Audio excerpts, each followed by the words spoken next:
Luan, bom dia. Boa tarde já, né? Boa tarde. Boa tarde. O que define um transtorno de aprendizagem e como se diferencia das dificuldades escolares comuns? Boa tarde, né? Boa tarde, gente. Boa tarde, ouvintes. Boa tarde a todos aqui presentes.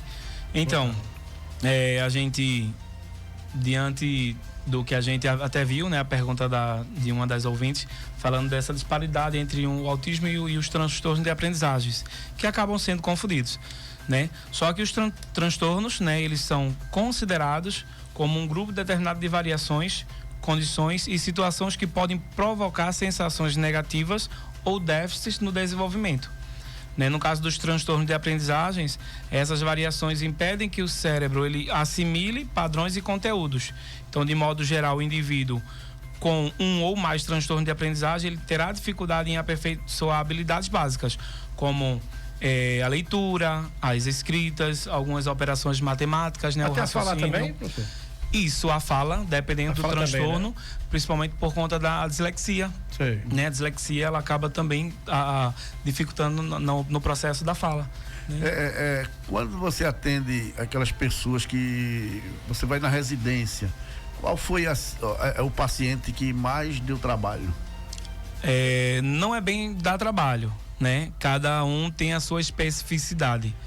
Eu já acompanhei domiciliar e um pré-adolescente, né, 13 anos, e ele tinha sim dificuldade por conta do TDAH e da dislexia, que são dois transtornos de aprendizagem que o atrapalhava muito no seu desenvolvimento.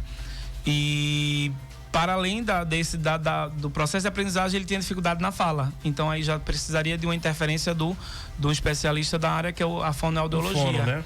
Né?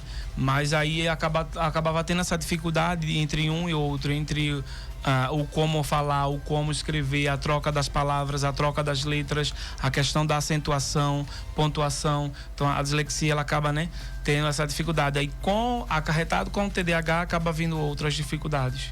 Agora me diz aí, quais os fatores que contribuem para que esse transtorno de aprendizagem ele apareça na pessoa?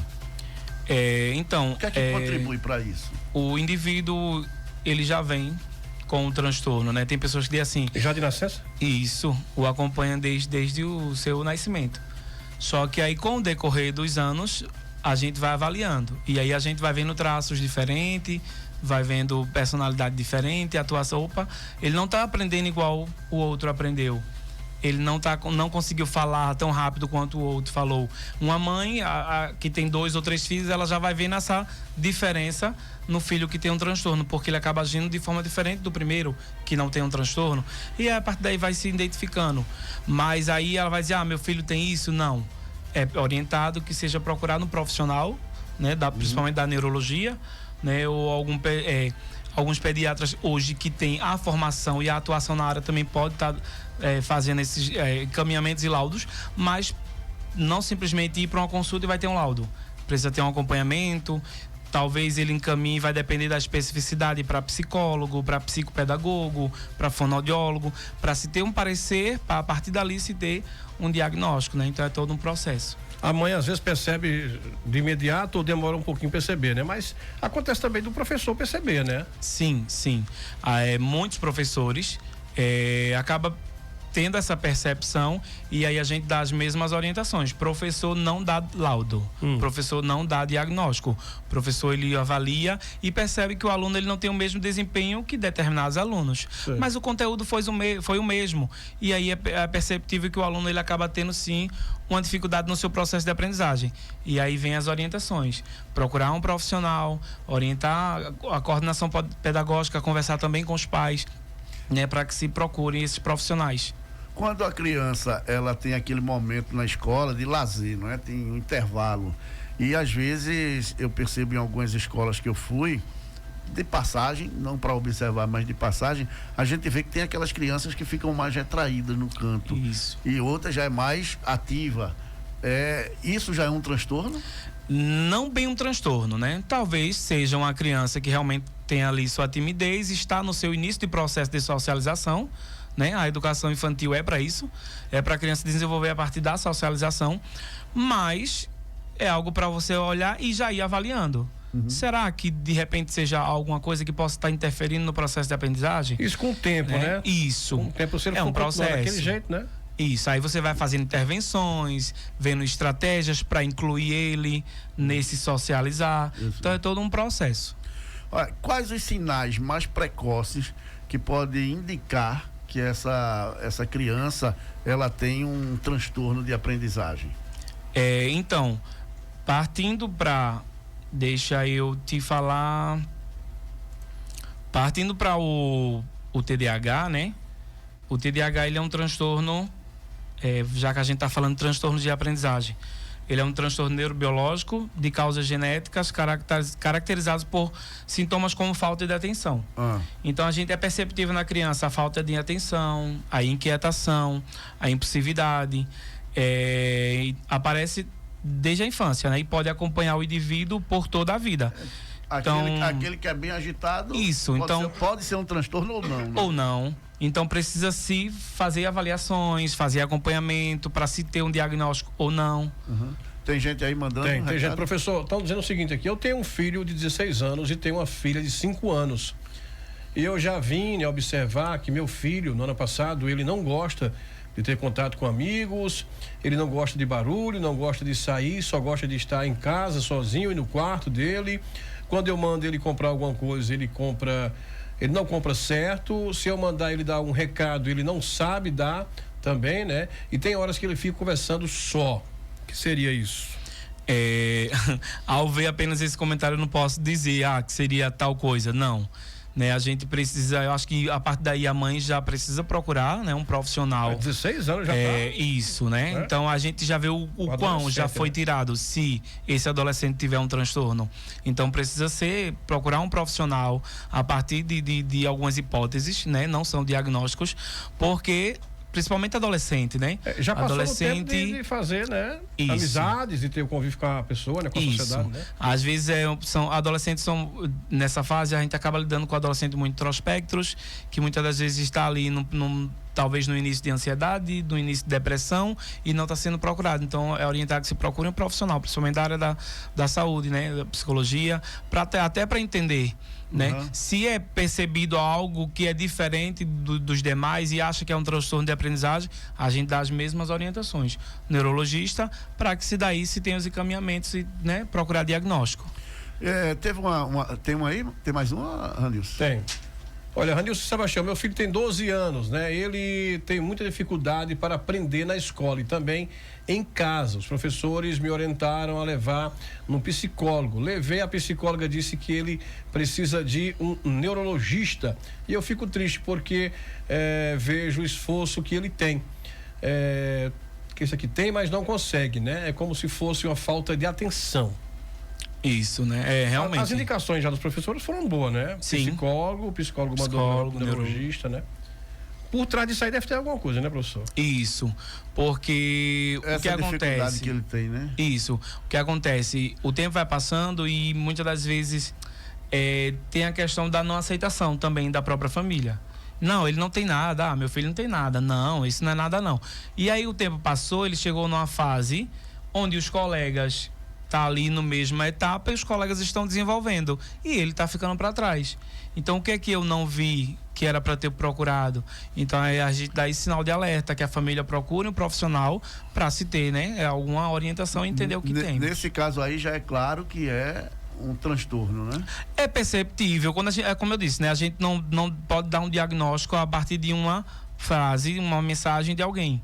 A gente avalia, vê hipótese de procura um profissional, porque, né, pode estar ligado a isso ou não, porque muita gente associa, um exemplo, é de assim, anda de ponta de pés, demorou a falar, e aí as pessoas já querem dizer, é autismo. Nem sempre vai ser o autismo, né? Então, precisa-se ter todo um aparato de investigação, de levantamento, de acompanhamento de vários profissionais, para a partir daí se ter, né, um diagnóstico. Minha neta é interessante, ela vai fazer 2 anos e ela demorou a falar, né? Ela fala quando quer. Aí eu pergunto à minha filha, ela fala, tem preguiça, quando ela quer ela fala aqui. Né? Isso pode ser o quê, doutor? Ela tem alguma dificuldade de aprendizagem ou alguma outra coisa? Tem criança que tem dificuldade do atraso na fala, né? Sei. Então, como eu disse a você, eu não posso assim dizer. Mas o que é esse atraso? Existe alguma dificuldade ou ela tem vergonha de falar em público? Então precisa ser investigado, vergonha, né? Pode ser. Precisa ser investigado para poder entender. Deixa eu ouvir um áudio aqui do ouvinte. Vamos ver se o professor vai Boa ouvir. tarde, Boa tarde. Ranilson. Tá ouvindo? Olha, minha neta mesmo, no dia do meu aniversário, ela disse: vó, se eu soubesse ler, eu ia escrever uma carta para a senhora. Eu disse: mas meu amor, vai aprender. Mas isso ela ficou assim depois que a perca do pai dela. Não queria sair de casa, não queria brincar com ninguém. Aí eu falei com minha menina que ela não estava normal. Isso não era normal.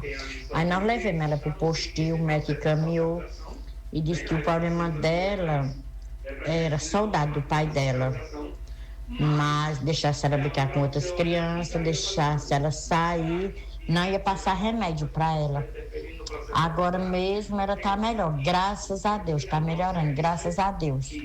Mas a pessoa percebe quando a criança tem algum tipo desse processo aí que vocês disseram aí, né? A pessoa observa. Aí fiquei observando que ela com 7 anos, ela não lia, ela ficava revoltada porque não sabia ler, não aprendia, porque ela não aprendia, porque eu não sei ler. E aí nós fomos levando para o médico e graças a Deus ela está melhor. Ela realmente teve um atraso também, né? Assim, tava com dificuldade realmente de aprendizagem, né? 7 anos sem ler. Isso já é um transtorno. Acaba causando a falta, né? O luto. Então, cada pessoa vive o seu luto de uma forma, né? No caso dela, teve aí esse seu atraso, né? Então, acaba se tendo uma dificuldade, porque tudo na vida é estímulo. Se eu não pratico, eu não desenvolvo, né? Então, precisa se ter esse acompanhamento, essa continuidade para que se desenvolva. Como a escola pode adaptar seu ambiente e práticas para apoiar esses alunos que têm esses transtornos de aprendizagem? Como é que a escola pode fazer isso?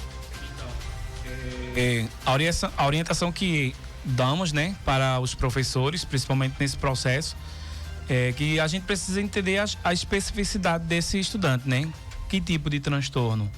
E aí, a partir daí, quando a criança tem um laudo, a gente começa a perceber, e aí a partir desse laudo eu preciso pensar de que forma o meu aluno aprende. E aí eu preciso pensar em adaptação de materiais, né, adaptação de atividades, porque um estudante que tem determinado transtorno, ele não vai ter o mesmo desenvolvimento que o colega que não tem. Mas aí eu, enquanto professor, a escola precisa pensar algum tipo de adaptação dentro daquela especificidade para desenvolver com aquele estudante. Já pegou sala? Geralmente a sala ela é estudante normal e estudante com transtorno? É todo mundo junto ou tem sala separada? Então, pela a nossa luta, né, e pela causa, pela inclusão, né? E hoje, da forma que seguimos a lei, que dentro das salas sejam inseridas, sim, os estudantes com deficiência, seja ele com deficiência e transtornos, né? Seja estudantes surdos, seja estudantes cegos, sejam estudantes usuários de cadeira de rodas, deficientes físicos, ou sejam estudantes com deficiência intelectual. E aí, dentro ainda da lei, a gente precisa pensar no aparato, né? Se eu tenho um estudante surdo, eu preciso ter o intérprete de Libras para dar continuidade com esse estudante. O estudante cego, né? Ter um profissional, porque precisa se pensar nas adaptações de atividades, né? De que forma esse estudante vai desenvolver. Então quer dizer que na sala de aula tem que ter um professor normal e um professor para aquela criança, ou o professor que já dá aula, ele tem que ter essa capacitação para fazer as duas coisas? Então, o professor, a sala vai existir, o professor regular, né, que é o professor regente, e dependendo da especificidade do estudante, pela lei ele vai ter o direito a esse apoio, né? Como eu citei, o surdo ele vai precisar ter um intérprete de Libras, o cego tem um brailista, e dentro dessa especificidade a gente acaba tendo crianças autistas que também têm direito a esse apoio pedagógico, onde vai estar desenvolvendo a atividade juntamente em parceria com o professor. né? É total responsabilidade do professor como regente da sala desenvolver essas adaptações, desenvolver essas atividades.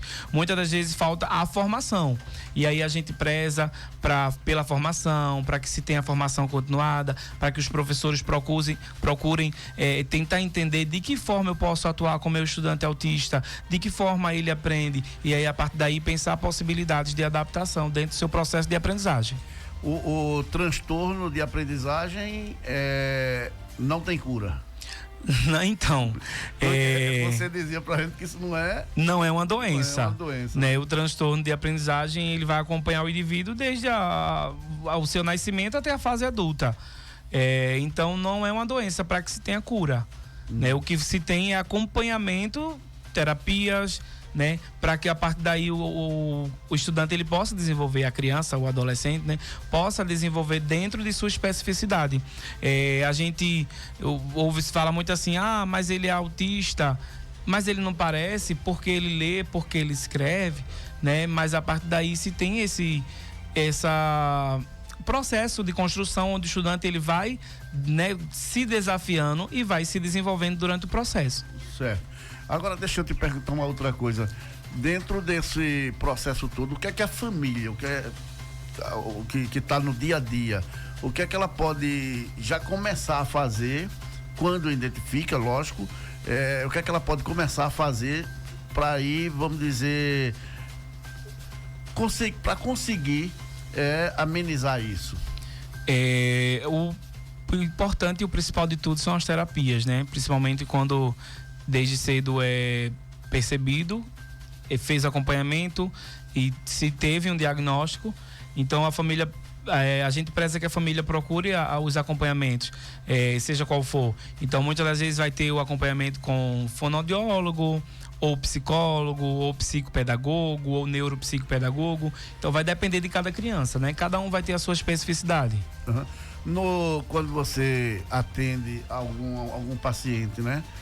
A mãe chega lá, ela tem uma preocupação de que não vai dar certo, ou tem que se ter uma conversa separado com a mãe e explicar para ela o que é aquilo que o menino tem e que tipo de tratamento vai ser?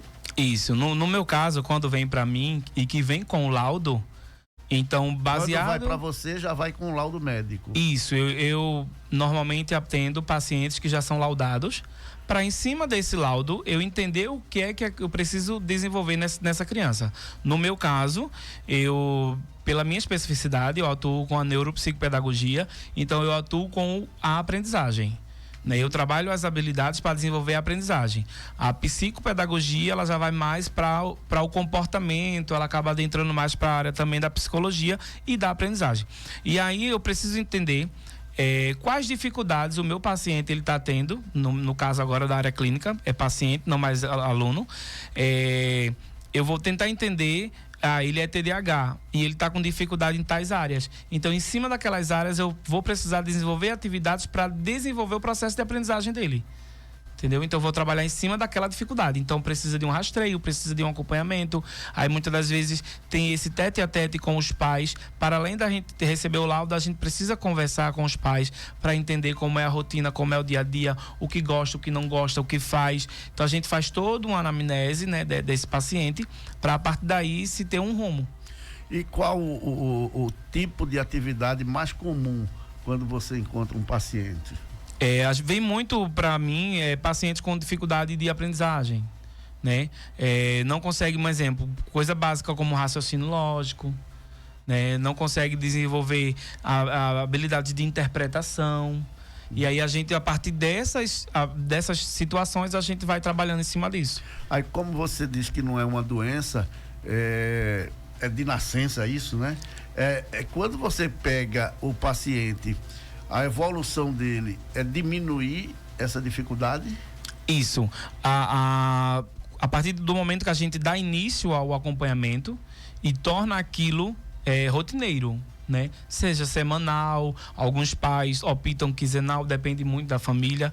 Então, quando se tem o estímulo, a criança ela vai desenvolvendo, a criança ela vai melhorando, né? A criança não, o paciente, porque eu atendo também adolescentes, adultos, seja qual for a área dentro dos transtornos, para trabalhar na aprendizagem. Então, a proposta é a gente dar início para que, sei lá, 2, 3 meses a criança comece a ter esse desempenho. Porque se o cérebro estava com dificuldade naquilo e eu vou estimular o cérebro naquilo, então eu vou ter um desenvolvimento. E aí é onde entra a neuropsicopedagogia, né? Para estimular. Tem uma pergunta aqui que fala o seguinte. Aqui mandaram um áudio, né? Deixa eu ver aqui. Oi, Tony, bom dia. Tony, teria como tu ver aí fazer um apelo? Ela quer apelo aqui, né? Apelo tem que vir aqui na rádio. Deixa eu trazer aqui. Cadê? Eu tava com a pergunta aqui. Pronto, boa tarde, meninos. Por favor, pergunta aí pra Luan. Eu tenho uma criança de 13 anos e ele lê, né? Mas a matemática não entra na mente dele. Ele tem TDAH e também é disléxico. No caso aí, ela tá afirmando se realmente ele tem. Ele tá falando, né? Ela tá falando que ele tem, né? Ele tem TDAH, né?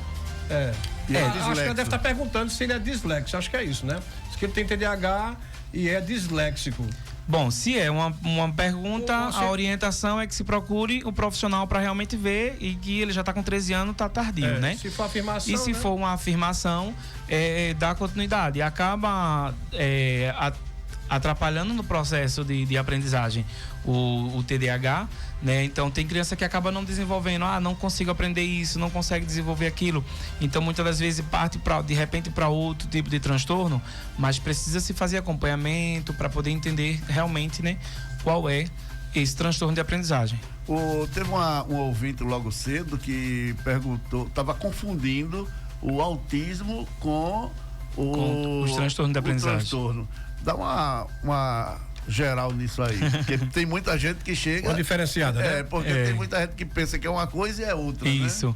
Bom, então, cientificamente conhecido como transtorno do espectro autista, né, TEA, é um transtorno do desenvolvimento neurológico da criança que gera alterações na comunicação, dificuldade ou ausência da interação social, mudanças do comportamento, e aí é identificado desde os 12 aos 24 meses de idade, né? E hoje, por lei, a partir dos 24 meses os médicos já estão assim dando os laudos, né? Mas precisa ter esse acompanhamento. E por lei também o autismo é considerado deficiência. Né? Diferente dos transtornos de aprendizagem, dislexia, descalculia, dislalia, disgrafia, TDAH, que são transtornos, né, de aprendizagem, onde dentro desse processo aí totalmente diferente, como eu já tinha lido, né? O TDAH principalmente tem crianças que fazem interrupções frequentes, né? Tem dificuldade de esperar a vez de falar, são impulsivos, são desorganizados, são impacientes, agitados, cometem erros por desatenção, mas isso não quer dizer é TDAH porque meu filho tem isso. Precisa-se ter uma avaliação, precisa-se ter um acompanhamento, né? Porque muitas das vezes tem esses estereotipos e é tal transtorno. Não, precisa-se ter realmente um acompanhamento do neurologista. Eu conversava com o Ranilson antes da gente começar essa entrevista, antes de você chegar, e eu dizia a ele, existe uma demanda grande aqui em Serra Talhada? No Brasil, né? Então, quando a gente olha assim, a gente tem uma demanda gritando em todos os lugares. E Serra, o pouco tempo que eu tô aqui, é perceptível que a gente tem, né? Bastante crianças, estudantes, né? Não só crianças como adolescentes e estudantes com transtornos, com deficiências, né? E partindo para os transtornos a gente tem bastante. O que falta é o diagnóstico, porque muitas das vezes acontece isso, 13 anos, 16 anos e não procurou um profissional. E aí a criança passou os anos, já está nos anos finais, indo para o ensino médio e não se tem um diagnóstico.